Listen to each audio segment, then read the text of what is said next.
জাতিসংঘের ম্যান্ডেটকে সমুন্নত রেখে বৈশ্বিক সংকটসমূহ নিরসনে মহাসচিব অ্যান্টোনিও গুতেরেসের দৃঢ় প্রতিজ্ঞ সাফল্যমণ্ডিত নেতৃত্বের জন্য তাকেও জানাই আন্তরিক সাধুবাদ। বাংলাদেশ বিশ্বাস করে যে এই সম্মেলনের অর্জন বৈশ্বিক সমৃদ্ধি অর্জনের জন্য আমাদের সবার অভিপ্রায় ও সহযোগিতা কাঠামো প্রণয়নে দিক নির্দেশক হিসেবে কাজ করবে। এই জুলাই আগস্ট মাসে বাংলাদেশে যে যুগান্তকারী পরিবর্তন সংগঠিত হয়েছে তার প্রেক্ষিতেই আজ আমি বিশ্ব সম্প্রদায়ের এই মহান সংসদে উপস্থিত হতে পেরেছি। আমাদের গণমানুষের, বিশেষ করে তরুণ সমাজের অফুরন্ত শক্তি আমাদের বিদ্যমান রাষ্ট্র কাঠামো ও প্রাতিষ্ঠানিক আয়োজনগুলো আমূল রূপান্তরের এক নতুন সম্ভাবনার দ্বার উন্মোচন করেছে। আমাদের ছাত্র ও যুব সমাজের আন্দোলন প্রথম দিকে মূলত ছিল বৈষম্য বিরোধী আন্দোলন, পর্যায়ক্রমে তা গণ আন্দোলনের রূপ নিয়েছে। এরপর সারা পৃথিবী অবাক বিস্ময়ে দেখেছে কিভাবে সমগ্র বাংলাদেশের মানুষ একনায়কতন্ত্র, নিপীড়ন, বৈষম্য, অবিচার ও দুর্নীতির বিরুদ্ধে রাজপথ ও সামাজিক যোগাযোগের মাধ্যমে দৃঢ়ভাবে রুখে দাঁড়িয়েছিল। আমাদের ছাত্র জনতা তাদের অদম্য সংকল্প ও প্রত্যয়ের মাধ্যমে একটি স্বৈরাচারী ও অগণতান্ত্রিক শাসন ব্যবস্থা থেকে আমাদের মুক্তি এনে দিয়েছে। তাদের এই সংকল্পের মধ্যেই আমাদের দেশের ভবিষ্যৎ নিহিত।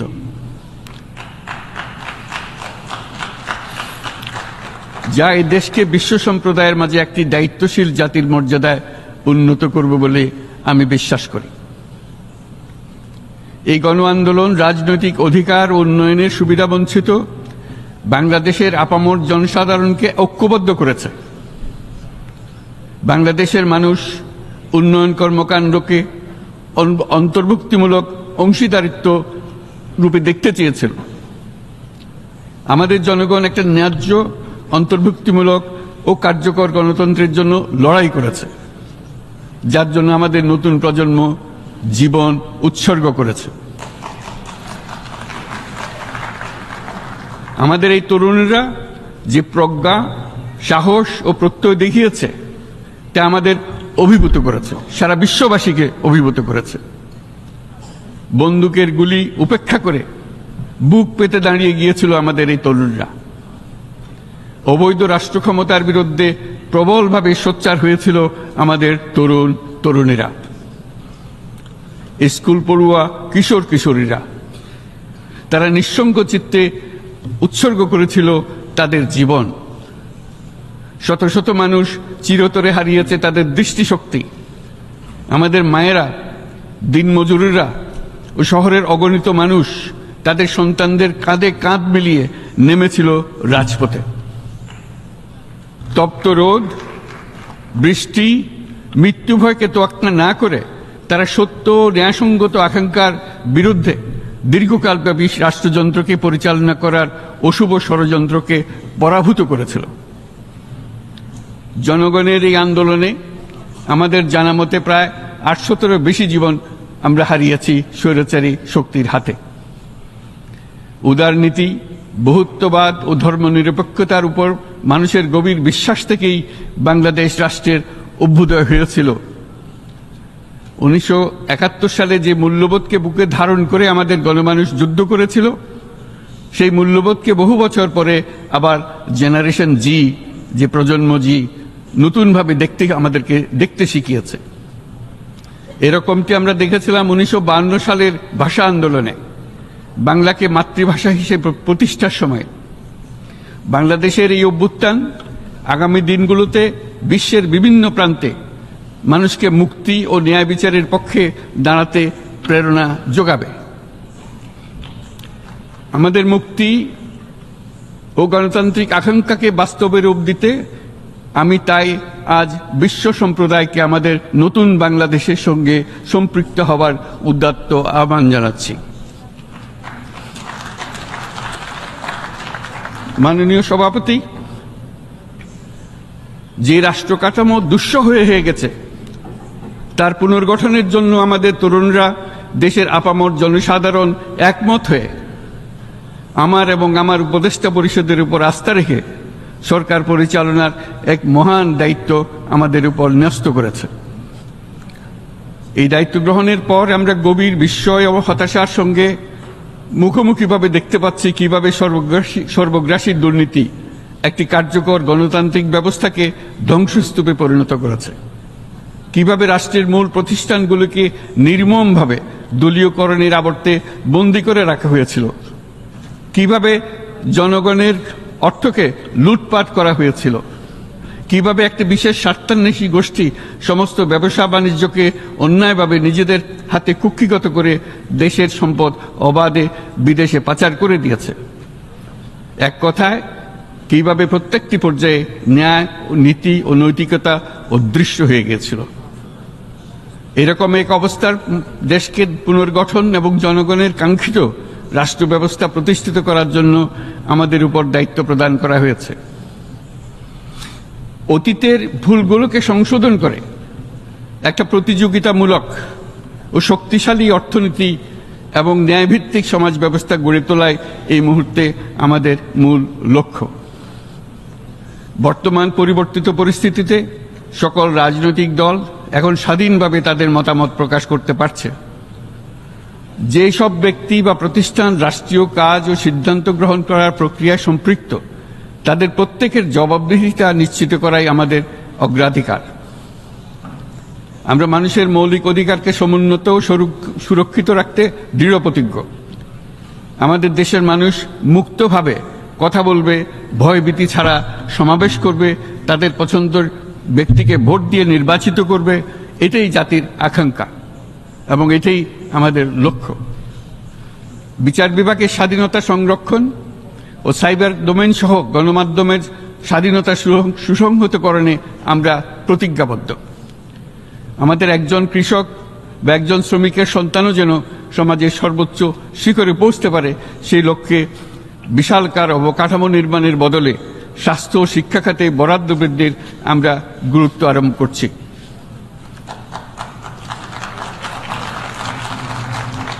রাষ্ট্র ব্যবস্থার সকল পর্যায়ে সুশাসন ফিরিয়ে আনাই আমাদের অভীষ্ট। বাংলাদেশে যেসব আন্তর্জাতিক, আঞ্চলিক এবং দ্বিপাক্ষিক চুক্তির পক্ষভুক্ত, সেগুলো প্রতিপালনে আমাদের সরকার বদ্ধপরিকর। জাতিসংঘ সহ বহুপাক্ষিক বিশ্ব কাঠামোতে বাংলাদেশের সক্রিয় অংশগ্রহণ ও অবদান অব্যাহত থাকবে। পারস্পরিক শ্রদ্ধাবোধ, মর্যাদা ও স্বার্থরক্ষণের ভিত্তিতে বাংলাদেশ বিশ্বের সকল রাষ্ট্রের সাথে বন্ধুত্বপূর্ণ সম্পর্ক বজায় রাখবে। মাননীয় সভাপতি, গত 7 সপ্তাহের মধ্যে আমাদের সরকার বিভিন্ন গুরুত্বপূর্ণ পদক্ষেপ গ্রহণ করেছে। আমাদের অনুরোধে সাড়া দিয়ে জাতিসংঘের মানবাধিকার বিষয়ক হাই কমিশনার বাংলাদেশের গণ আন্দোলনকালে সংগঠিত মানবাধিকার লঙ্ঘনের বিষয়ে বিস্তৃত অনুসন্ধান এবং এইসব বিষয়ে ঘটনার পুনরাবৃত্তি রোধে পরামর্শ প্রদানের জন্য একটা ফ্যাক্ট ফাইন্ডিং কমিশন গঠন এবং তার কাজ শুরু করার জন্য দ্রুত বাংলাদেশে পাঠিয়ে দিয়েছে। আমি তাকে বাংলাদেশের পক্ষ থেকে অশেষ ধন্যবাদ জানাচ্ছি। দায়িত্বভার গ্রহণের 2 সপ্তাহের মধ্যে আমরা গুম প্রতিরোধে যে আন্তর্জাতিক কনভেনশন রয়েছে তাতে যোগদান করেছি।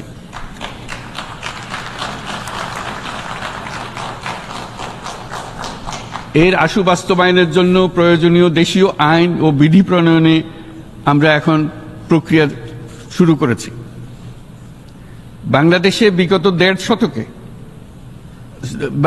গত 1.5 দশকে যে সমস্ত গুমের অভিযোগ রয়েছে সেগুলো তদন্ত করার জন্য একটি তদন্ত কমিশন এই মুহূর্তে কর্মরত আছে। মানুষের আস্থা, আত্মবিশ্বাস ফিরিয়ে আনতে এবং নির্মম অতীত যেন আর ফিরে না আসে কোনোদিন, সেই জন্য আমরা কিছু সুনির্দিষ্ট খাতে সংস্কারকে অগ্রাধিকার দিয়েছি। সেই লক্ষ্যে আমরা বিদ্যমান নির্বাচন ব্যবস্থা, সংবিধান, বিচার ব্যবস্থা, জনপ্রশাসন, আইন শৃঙ্খলা ব্যবস্থা সংস্কারের জন্য স্বাধীন কমিশন গঠন করেছি। সংবাদপত্র ও গণমাধ্যমের সংস্কারের জন্যও পৃথক কমিশন সহ আরও কয়েকটি বিশেষ বিষয়ে কমিশন গঠন প্রক্রিয়াধীন রয়েছে। ব্যবসা বাণিজ্যে অনুকূল পরিবেশ সৃষ্টির লক্ষ্যে আমরা ব্যাংক ও আর্থিক খাতের ব্যাপক সংস্কারের উদ্যোগ গ্রহণ করেছি। কোনো বিদেশি ব্যবসা বা বিনিয়োগ যেন ক্ষতিগ্রস্ত না হয় তা নিশ্চিত করতে আমরা বদ্ধপরিকর। এইসব সংস্কার যেন টেকসই হয়, দীর্ঘমেয়াদে নিশ্চিত করতে এবং অবাধ ও নিরপেক্ষ অংশগ্রহণমূলক নির্বাচনের জন্য উপযোগী পরিবেশ সৃষ্টি করতে আমরা কাজ করে যাচ্ছি। গণতন্ত্র, আইনের শাসন, সমতা, সমৃদ্ধি অর্জনের মাধ্যমে একটি ন্যায়ভিত্তিক সমাজ হিসেবে আত্মপ্রকাশের অভিপ্রায় বাস্তবায়নে আমি বাংলাদেশের প্রতি আন্তর্জাতিক সম্প্রদায়ের সমর্থন ও গভীরতর সম্পর্ক গঠন করার জন্য আহ্বান জানাচ্ছি।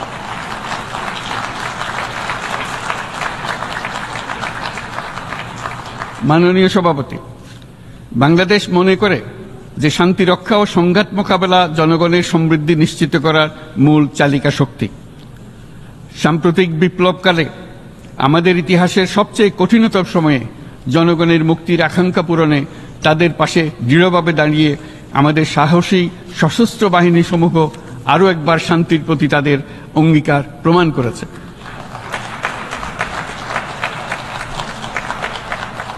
এটা সম্ভব হয়েছে শান্তি রক্ষায় আমাদের অঙ্গীকারের কেন্দ্রবিন্দুতে মানবাধিকারকে স্থান দেওয়ার ফলে।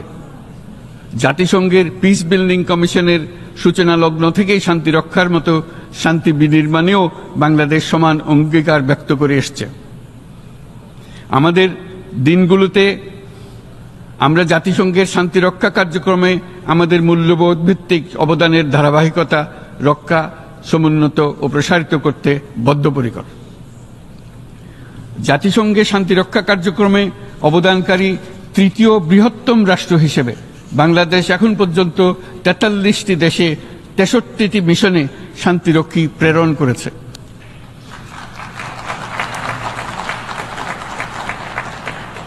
বসনিয়া থেকে শুরু করে কঙ্গো পর্যন্ত বিশ্বের বিভিন্ন প্রান্তে এসব মিশনে দায়িত্ব পালনকালে ১৬৮ জন বাংলাদেশি শান্তিরক্ষী নিজেদের জীবন বিসর্জন দিয়েছে। আমরা আশা করি যে কোনো অবস্থায় নানা প্রতিকূলতা সত্ত্বেও জাতিসংঘের ভবিষ্যৎ শান্তিরক্ষী কার্যক্রমগুলোতে বাংলাদেশের প্রতিরক্ষা বাহিনীর সদস্যরা একইভাবে অবদান রাখার সুযোগ পাবে।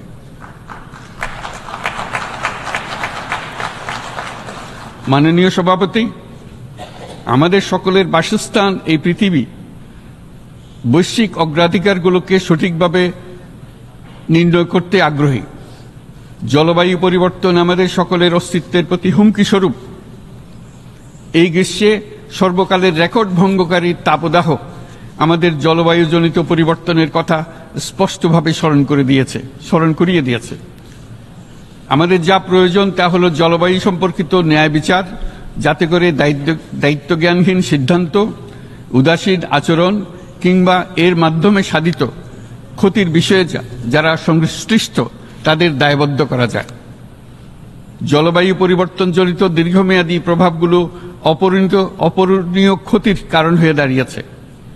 আমরা জীব বৈচিত্র্য হারিয়ে ফেলছি, প্যাথোজেনের পরিবর্তনের ফলে নতুন রোগ বাড়ছে, কৃষিক্ষেত্রে চাপ বাড়ছে ক্রমাগতভাবে, পানি সম্পদ ঝুঁকিতে ফেলছে আমাদের বাসযোগ্যতাকে, সমুদ্র পৃষ্ঠের উচ্চতা বৃদ্ধি এবং লবণাক্ততা আমাদের ক্ষতি করছে প্রতিনিয়ত। ঘূর্ণিঝড়ের সংখ্যা ও মাত্রা বৃদ্ধির কারণে যেই ক্ষতি হচ্ছে তাকে উপেক্ষা করার সুযোগ নেই। ক্ষুদ্র কৃষক, প্রান্তিক পর্যায়ে জীবিকা অন্বেষণকারীরা জলবায়ু পরিবর্তনজনিত ঝুঁকির মুখোমুখি হচ্ছে সবচেয়ে বেশি। আমি আজ এই বিশ্ব সভায় যখন কথা বলছি তখন বাংলাদেশের পূর্বাঞ্চলে ৫০ লাখেরও অধিক মানুষ তাদের জীবদ্দশায় হওয়া সবচেয়ে ভয়াবহ বন্যা মোকাবেলা করে যাচ্ছে। মহাসচিব গুতেরেস আমাদেরকে দেখিয়েছেন যে বিদ্যমান পরিক্রমা অব্যাহত থাকলে বিশ্বের গড় তাপমাত্রা 2.7 ডিগ্রি সেলসিয়াস বৃদ্ধির দিকে অগ্রসর হতে থাকবে। তাই বাংলাদেশের মতো জলবায়ু ঝুঁকিতে থাকা দেশগুলোতে অভিযোজনের জন্য ব্যাপক বিনিয়োগের আহ্বান জানাচ্ছি।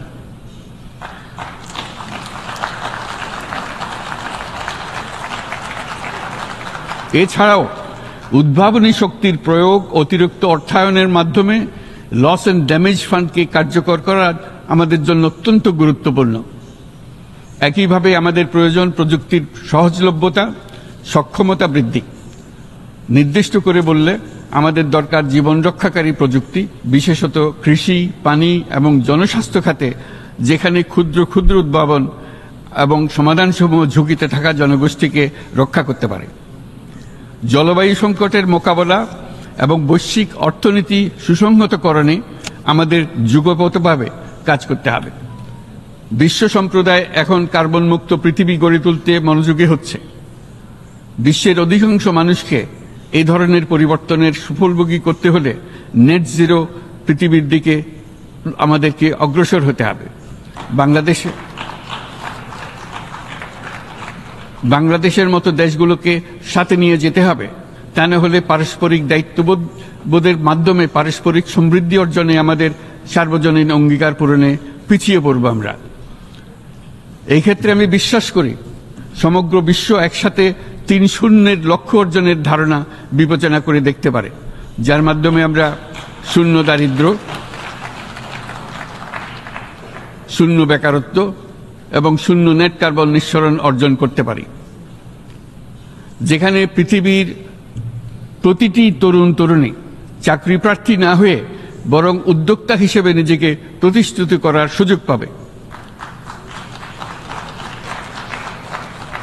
তারা যেন এই সম্পদের সীমাবদ্ধতা সত্ত্বেও নিজ নিজ সৃজনশীলতার বিকাশ করতে পারে, যেখানে একটি ব্যবসায়িক উদ্যোগ সামাজিক সুফল, অর্থনৈতিক মুনাফা এবং প্রকৃতির প্রতি দায়িত্বশীলতার মধ্যে একটি চমৎকার ভারসাম্য আনতে পারে, যেখানে সামাজিক ব্যবসার মাধ্যমে যে কোনো ব্যক্তি ভোগবাদী জীবনধারা থেকে উত্তরণ করে সামাজিক ও অর্থনৈতিক পরিবর্তনের সৃজনশীল শক্তি হিসেবে নিজেকে প্রতিষ্ঠিত করতে পারে।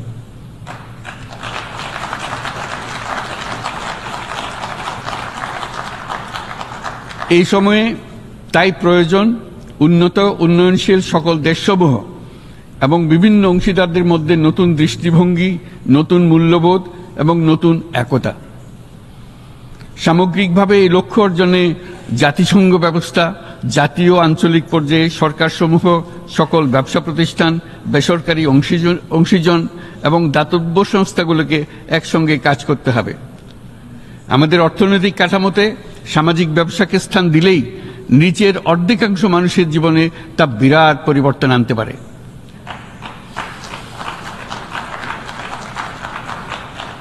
এই পদক্ষেপ একই সঙ্গে জলবায়ুর ধ্বংসাত্মক গতিকে সফলভাবে রোধ করতে পারে এবং বাজার ব্যবস্থার মাধ্যমেই এই মীমাংসা হতে পারে। এ বিষয়ে আমি মহাসচিব গুতেরেসের বিশেষ দৃষ্টি আকর্ষণ করছি। মাননীয় সভাপতি, বহুমুখী সংকটে জর্জরিত বর্তমান বিশ্বে যুদ্ধ এবং সংঘাতের ফলে ব্যাপক ভিত্তিতে মানুষের অধিকার খর্ব হচ্ছে। বিশ্ববাসীর উদ্বেগ এবং নিন্দা সত্ত্বেও গাজায় গণহত্যা থামছে না।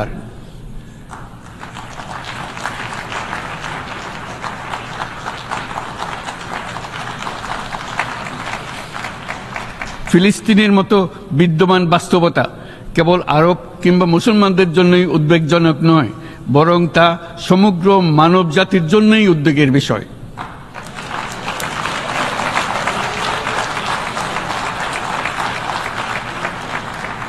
একজন মানুষ হিসেবে প্রত্যেক ফিলিস্তিনির জীবন অমূল্য।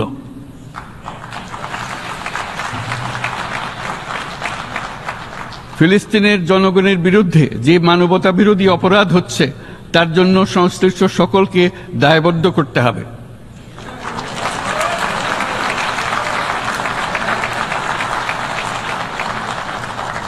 ফিলিস্তিনের জনগণের উপর চলমান নৃশংসতা, বিশেষত নারী এবং শিশুদের সাথে প্রতিনিয়ত যে নিষ্ঠুরতা বিশ্ব দেখাচ্ছে, তা থেকে নিস্তারের জন্য বাংলাদেশ অনতিবিলম্বে সম্পূর্ণ যুদ্ধবিরতির আহ্বান জানাচ্ছে।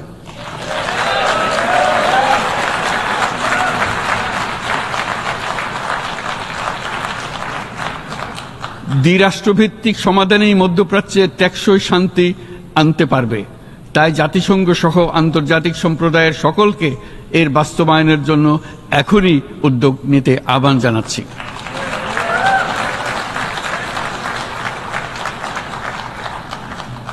গত 2.5 বছর ধরে ইউক্রেনে চলমান যুদ্ধে বহু মানুষ প্রাণ হারিয়েছে। এই যুদ্ধের প্রভাব সর্বব্যাপী, এমনকি বাংলাদেশের অর্থনীতিতেও এর নেতিবাচক প্রভাব আমরা অনুভব করছি। আমরা তাই উভয় পক্ষকে সংলাপে বসে বিরোধ নিরসনের মাধ্যমে যুদ্ধের অবসান ঘটানোর আহ্বান জানাচ্ছি।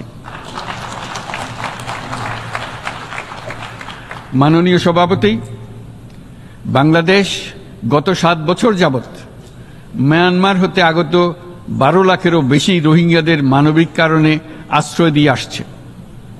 এর ফলে আমরা বিরাট সামাজিক, অর্থনৈতিক, পরিবেশগত ক্ষতির সম্মুখীন হচ্ছি। মিয়ানমারের অভ্যন্তরীণ সমস্যা থেকে সৃষ্ট এই সংকট বাংলাদেশ ও আমাদের অঞ্চলের জন্য প্রথাগত ও অপ্রথাগত উভয় ধরনের নিরাপত্তা ঝুঁকির কারণ হয়ে দাঁড়িয়েছে। মিয়ানমার থেকে বাংলাদেশে বলপূর্বক বাস্তুচ্যুত রোহিঙ্গাদের সহায়তা করতে আমরা অঙ্গীকারবদ্ধ। আমরা রোহিঙ্গাদের জন্য মানবিক সহায়তা কার্যক্রম চালু রাখা এবং তাদের টেকসই প্রত্যাবর্তন নিশ্চিত করার উদ্দেশ্যে আন্তর্জাতিক সম্প্রদায়ের পর্যাপ্ত সহায়তা অব্যাহত রাখার আহ্বান জানাচ্ছি।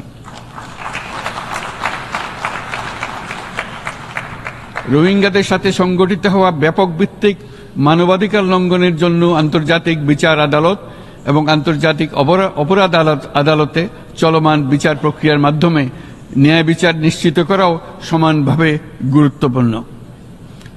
রোহিঙ্গারা যাতে নিজ দেশে স্বাধীন এবং মর্যাদাপূর্ণ জীবন যাপন করতে পারে, সেই লক্ষ্যে অনুকূল পরিবেশ তৈরিতে জাতিসংঘ অন্যান্য আন্তর্জাতিক প্রতিষ্ঠানের ধারাবাহিক প্রচেষ্টার প্রশংসা দাবিদার।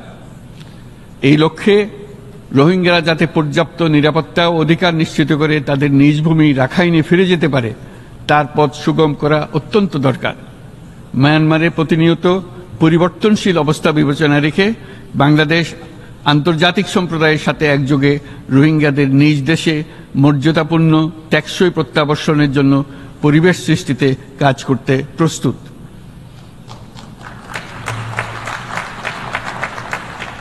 মাননীয় সভাপতি, রাজনৈতিক মুক্তি এবং সামাজিক অর্থনৈতিক জাগরণ ব্যতীত শান্তি ও নিরাপত্তা নিশ্চিতে সাফল্য অর্জন করা সম্ভব নয়। প্রায় 1 দশক পূর্বে বিশ্ব সম্প্রদায় সর্বসম্মতক্রমে এজেন্ডা 2030 প্রণয়ন করেছিল। আমরা সবাই আমাদের সামষ্টিক আকাঙ্ক্ষা ও বিশ্বাস অর্পণ করেছি এই সার্বজনীন টেকসই উন্নয়ন অভিষ্টগুলো অর্জনে। সার্বিকভাবে মাত্র 17% ও কম লক্ষ্যমাত্রা অর্জন হয়েছে। স্পষ্টতই এই ক্ষেত্রে অনেক উন্নয়নশীল রাষ্ট্র আরও পিছিয়ে আছে। উন্নয়নশীল দেশগুলোকে এসডিজি অর্থায়নের বছরে প্রায় 2.5 থেকে 4 ট্রিলিয়ন মার্কিন ডলারের সমান ঘাটতি মোকাবেলা করতে হচ্ছে।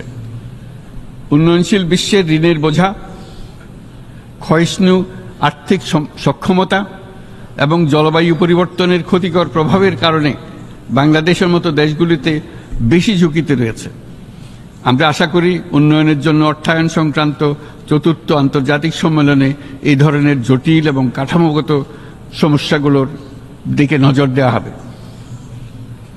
বহুপাক্ষিক আর্থিক প্রতিষ্ঠানগুলোকে এমন অভিন্ন লক্ষ্যে নিয়ে যাওয়ার কাজ করতে হবে যাতে সকল রাষ্ট্র সমানভাবে সম্পদ ও সুযোগের ব্যবহার করতে পারে। তারা নিজেদের কর্মসূচিতে সামাজিক ব্যবসাকে গুরুত্বপূর্ণ ভূমিকা দিতে পারে, যাতে নিম্ন আয়ের দেশগুলোর বাস্তবতাকে বিশেষভাবে মোকাবেলা করা যায়, যা ব্যবসায়ী উদ্যোগ এবং ব্যক্তির সৃজনশীলতাকে উদ্বুদ্ধ করে, যা বঞ্চিত জনগোষ্ঠীকে বিশালভাবে সহায়তা করে। এই ক্ষেত্রে অবৈধ অর্থের প্রবাহ এবং উন্নয়নশীল দেশগুলো থেকে সম্পদ পাচার বন্ধ করা অত্যন্ত আবশ্যক। উন্নয়নশীল দেশগুলো থেকে পাচার হয়ে যাওয়া সম্পদ ফেরত আনার জন্য আন্তর্জাতিক সহযোগিতা জোরদার করতে হবে। আমরা আশা করি কর ফাঁকি রোধে আন্তর্জাতিক কর কনভেনশন অতি শীঘ্রই গৃহীত হবে। মাননীয় সভাপতি, আমরা যে নিবিড়ভাবে সংযুক্ত বিশ্বে বসবাস করছি, সেখানে অভিবাসন এবং মানুষের অবাধ প্রবাহ এক অলঙ্ঘনীয় বাস্তবতা।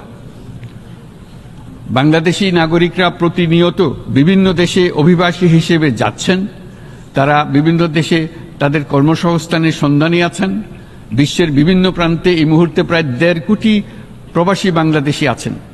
সকলের জন্য অভিবাসনের উপযোগিতা নিশ্চিত করতে বিশ্ব সমাজকে নিরাপদ, সুশৃঙ্খল এবং নিয়মিত মর্যাদাপূর্ণ অভিবাসনের পথ সুগম করতে হবে। আন্তর্জাতিক সম্প্রদায়কে অভিবাসীদের মানবাধিকার এবং তাদের প্রতি মানবিক আচরণ নিশ্চিত করতে হবে। অভিবাসনের উপর 2018 সালে যে গ্লোবাল কম্প্যাক্ট অন মাইগ্রেশন গৃহীত হয়েছে, তার পূর্ণ বাস্তবায়নে বাংলাদেশ প্রতিশ্রুতিবদ্ধ এবং একই সাথে অনিরাপদ অভিবাসন রোধেও আমরা বদ্ধপরিকর। মাননীয় সভাপতি, প্রতি বছর প্রায় 25 লক্ষ তরুণ তরুণী বাংলাদেশের শ্রমবাজারে যুক্ত হচ্ছেন। বাংলাদেশের বিপুল জনশক্তির প্রায় 2/3 তরুণ। এই জনশক্তিকে বর্তমান ও আগামীর জন্য গড়ে তোলা বাংলাদেশের জন্য একটা বড় চ্যালেঞ্জ। ক্রমপরিবর্তনশীল কর্মজগতে একজন তরুণকে প্রতিনিয়ত নতুন দক্ষতা অর্জন করতে হয়। এই কর্মপরিবেশের সাথে মানিয়ে নেওয়া শিখতে হয়। এই জন্য বাংলাদেশ যখন মধ্যম আয়ের দেশ হিসেবে উন্নতি হচ্ছে, তখন আমরা শিক্ষা এবং প্রযুক্তিগত সহায়তা লাভের উপর বিশেষ জোর দিচ্ছি। এবার কৃত্রিম বুদ্ধিমত্তার বিষয়ে আসি। কৃত্রিম বুদ্ধিমত্তার অভাবনীয় বিকাশ এবং এর বহুমাত্রিক প্রয়োগে বাংলাদেশ বিশেষভাবে আগ্রহী। আমাদের তরুণ সমাজ জেনারেটিভ আর্টিফিশিয়াল ইন্টেলিজেন্সের সম্ভাবনা নিয়ে উচ্ছ্বসিত। একজন বিশ্ব নাগরিক হিসেবে তারাও চায় নতুন পৃথিবীতে নিয়োজিত হতে, কর্মক্ষম হিসেবে নিজেকে গড়ে তুলতে। বাংলাদেশের মতো বৃহৎ তরুণ জনগোষ্ঠীর দেশ যাতে কৃত্রিম বুদ্ধিমত্তার প্রয়োগজনিত অর্জিত সুফল থেকে পিছিয়ে না পড়ে, বিশ্ব সম্প্রদায়কে তা নিশ্চিত করতে হবে। একই সঙ্গে নিশ্চিত করতে হবে যেন কৃত্রিম বুদ্ধিমত্তার কারণে কর্মক্ষেত্রে মানুষের চাহিদা ক্রমাগতভাবে সংকুচিত হয়ে না যায়। এই প্রসঙ্গে আমি উল্লেখ করি যে আমরা ভিন্ন একটা ইন্টেলিজেন্স, অটোনোমাস ইন্টেলিজেন্স, অর্থাৎ যে কৃত্রিম বুদ্ধিমত্তা নিজেই নিজের কৃত্রিম বুদ্ধিমত্তাকে সম্প্রসারিত করতে পারে মানুষের কোনো হস্তক্ষেপ ছাড়াই, তার ব্যাপারে আমরা বৈজ্ঞানিকদের দৃষ্টি আকর্ষণ করতে চাই। তারা যেন এই ক্ষেত্রে অগ্রসর হওয়ার আগে মানুষের উপরের প্রভাব সম্বন্ধে নিশ্চিত হয়ে অগ্রসর হন। আমাদের ধারণা, অটোনোমাস ইন্টেলিজেন্স মানুষের অস্তিত্বকে বিপন্ন করে তুলতে পারে। কাজে এই ব্যাপারে আমাদের সম্পূর্ণ সজাগ থাকতে হবে। মাননীয় সভাপতি, আমাদের আসলে দরকার নতুন ধরনের সহযোগিতা কাঠামো, যেখানে বৈশ্বিক ব্যবসা ও জ্ঞানের অধিকারী গোষ্ঠী মানুষের চাহিদাগুলোকে যথাযথভাবে অনুধাবন করবে। আন্তর্জাতিক সহযোগিতার মাধ্যমে উন্নয়নশীল দেশগুলোর জন্য এমন একটি রূপান্তরকারী ব্যবস্থা তৈরি করতে হবে যা কর্মসংস্থান, আর্থসামাজিক প্রতিকূলতা বা জীবিকার জন্য যুৎসয় সমাধান নিশ্চিত করবে। মাননীয় সভাপতি, আমাদের প্রচেষ্টা, সক্ষমতা এবং সম্পদ একত্রীকরণের মাধ্যমে সকলের সামর্থ্য, উদ্ভাবনী শক্তি এবং সমৃদ্ধিকে কাজে লাগাতে হবে। আর্থসামাজিক উন্নয়ন এবং জলবায়ু সহনশীলতা নিয়ে আমরা প্রতিনিয়ত যে প্রতিকূলতার সম্মুখীন হচ্ছি, সম্মিলিত উদ্যোগের মাধ্যমে তার মোকাবেলা করতে হবে। বৈশ্বিক দক্ষিণের দেশগুলোকে অনন্য অর্থনৈতিক এবং সামাজিক প্রেক্ষাপটে দক্ষিণ দক্ষিণ এবং ত্রিভুজীয় সহযোগিতা এই ক্ষেত্রে বিশেষভাবে সহায়ক হতে পারে বলে আমি মনে করি। বৈশ্বিক দক্ষিণের আওয়াজকে বিশ্বব্যাপী জোরালোভাবে তুলে ধরার জন্য প্রয়োজন সম্মিলিত উদ্যোগ। সেজন্য বৈশ্বিক এজেন্ডা প্রণয়ন ও বাস্তবায়ন নিশ্চিত করতে বৈশ্বিক দক্ষিণের দেশগুলোর মতামতকে যথাযথ গুরুত্বের সাথে বিবেচনা করতে হবে। জনাব সভাপতি, কোভিড অতিমারির অভিজ্ঞতায় আমরা দেখেছি জনস্বাস্থ্যে ব্যাপক বিনিয়োগ কতটা গুরুত্বপূর্ণ হতে পারে। বিশ্ব স্বাস্থ্য সংস্থায় বৈশ্বিক অতিমারি চুক্তির চলমান আলোচনায় বাংলাদেশ নেতৃত্ব প্রদান করে চলেছে। আমরা চাই কার্যকর আন্তর্জাতিক সহযোগিতা, জনস্বাস্থ্য ব্যবস্থায় অর্থায়ন, প্রযুক্তি হস্তান্তর, গবেষণা ও উন্নয়ন, ভ্যাকসিন থেরাপিউটিক্সের উৎপাদন বহুমুখীকরণ এবং সকল ভ্যাকসিনকে মেধাস্বত্ব অধিকার মুক্ত ঘোষণা করার ব্যাপারে ঐক্যমত্য গঠন। অসংক্রামক রোগসমূহের বিরুদ্ধে লড়াইয়ে এই বিষয়গুলি অত্যন্ত গুরুত্বপূর্ণ। জনাব সভাপতি, এবছর আমরা জাতিসংঘের সাথে বাংলাদেশের অংশীদারিত্বের সুবর্ণ জয়ন্তী উদযাপন করছি। গত 50 বছর ছিল আমাদের জন্য একটা পারস্পরিক শিক্ষণীয় সম্মিলিত যাত্রা। সীমিত উপায়ে বাংলাদেশ বৈশ্বিক শান্তি ও নিরাপত্তা, ন্যায়, সমতা, মানবাধিকার প্রতিষ্ঠায় ধারাবাহিকভাবে অবদান রেখে আসছে। আমাদের সমন্বিত প্রয়াসের পেছনে আছে সত্যিকার অর্থে একটি নিয়মভিত্তিক বৈশ্বিক ব্যবস্থা গড়ে তোলা। এই প্রসঙ্গে উদাহরণ হিসেবে আমি স্মরণ করছি 1999 সালে জাতিসংঘ সাধারণ পরিষদে ক্ষুদ্র ঋণের উপর গৃহীত রেজুলেশনের কথা। সেই সময় জাতিসংঘ 2005 সালকে ইয়ার অফ মাইক্রোক্রেডিট ঘোষণা করেছিল, যার ফলে ক্ষুদ্র ঋণ বিশ্বব্যাপী সম্প্রসারিত হবার সুযোগ পেয়েছিল। একই সময়ে বাংলাদেশের উদ্যোগে গঠিত হয়েছিল ফ্রেন্ডস অব মাইক্রোক্রেডিট। 2001 সাল থেকে সাধারণ পরিষদে কালচার অফ পিস সংক্রান্ত বাৎসরিক যে রেজলিউশন গৃহীত হয়ে আসছে, বা নিরাপত্তা পরিষদে নারী, শান্তি ও নিরাপত্তা সংক্রান্ত যে 1325 নম্বর রেজলিউশন গৃহীত হয়েছিল, তা বাংলাদেশের বিশ্বজনীন উদ্যোগগুলোর প্রতিফলন এবং অবদান। মাননীয় সভাপতি, আজ এই মহান বিশ্বসভায় বিশ্ব নেতৃবৃন্দের উপস্থিতিতে প্রতিধ্বনিত হচ্ছে শান্তি, নিরাপত্তা, ন্যায় বিচার প্রতিষ্ঠা এবং সম্পদের সুষম বন্টনের মাধ্যমে সকলের অন্তর্ভুক্তি নিশ্চিত করার আহ্বান। সদস্য রাষ্ট্র